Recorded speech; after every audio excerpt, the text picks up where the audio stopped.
Erectile dysfunction is no laughing matter. It can hit any man of any age, but of course is much more prevalent among older men. Once you hit 40, you're increasingly likely to suffer from ED. It's important to understand, however, that not every case of sexual dysfunction is an ED problem. Sooner or later, every man faces the occasional performance problem. When it happens, you're going to feel bad about it. You're going to feel like a failure, and let's face it, like less of a man. But unless it's happening consistently and over a period of time, it's not ED.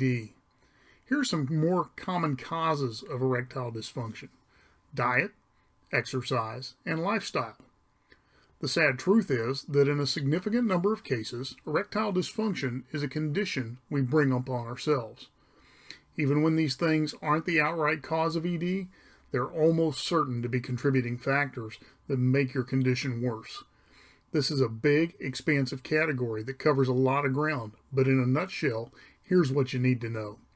Eating lots of leafy greens, whole grains, oysters, watermelon, and blueberries, most any fruit will work really, will help you give your body all that it needs to improve the quality of your erections, while cutting out processed foods, cigarettes, and alcohol will provide further benefits. Add in a healthy dose of exercise at least 3 times per week, and you're well on your way to better sexual health. The meds you take. You've almost certainly seen various medications advertised on TV. The funny part about those ads is that they spend almost as much time talking about the side effects of their latest wonder drugs as they do about its supposed benefits. Unfortunately, many of the drugs on the market today that are designed to treat various conditions have side effects that include the degradation of male sexual performance. The most common of these are blood pressure medications, but there are many others. The good news is that in many cases there are often, but not always, alternatives to the meds with these side effects. If that's the case, your doctor can prescribe you an alternative to help alleviate the problem. Your big brain working against your little brain. Many of the causes of erectile dysfunction are actually psychological. Understand that it is not the same as saying that it's all in your head, because it's not. Psychological issues can easily lead to a variety of very real physical ailments. If that surprises you, it shouldn't. Stress can lead to heart disease, so why can't other psychological issues lead to ED? It's a pretty common, fairly well understood phenomenon. Stress is in fact one of the leading causes of ED, which makes it a particular nasty condition because it can also lead to heart troubles, so it hits you twice. Long before stress kills you, though, it will impact your sex life in a major and entirely negative way. Our modern society is filled to the point of overflowing with stress triggers.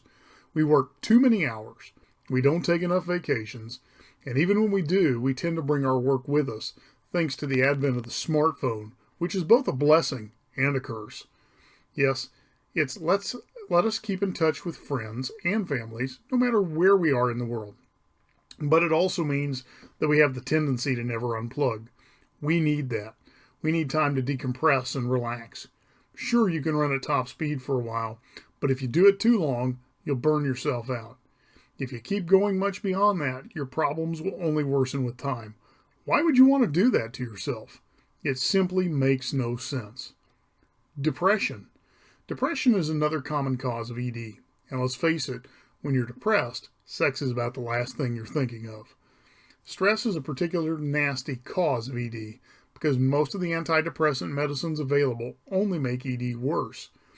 Depression is insidious on another front as well, because it's easy to get caught in a negative, self-reinforcing feedback loop trap. What we mean by that is that when you're depressed, your self-esteem is, by definition, very low. If you try to have sex, your low self-esteem may lead to performance issues. Then, when you fail to perform sexually, it lowers your self-esteem even further, which makes future sexual performance issues even more likely. Once you're caught in that trap, it can be notoriously difficult to get out of it. One thing you'll note that isn't on the list is performance anxiety. That's because while performance anxiety can lead to a lack of sexual performance in certain situations, these are generally isolated one-off events. The risk, however, is that a failure to perform sexually can sometimes lead to depression, which can cause ED. To learn more about how to reverse erectile dysfunction naturally,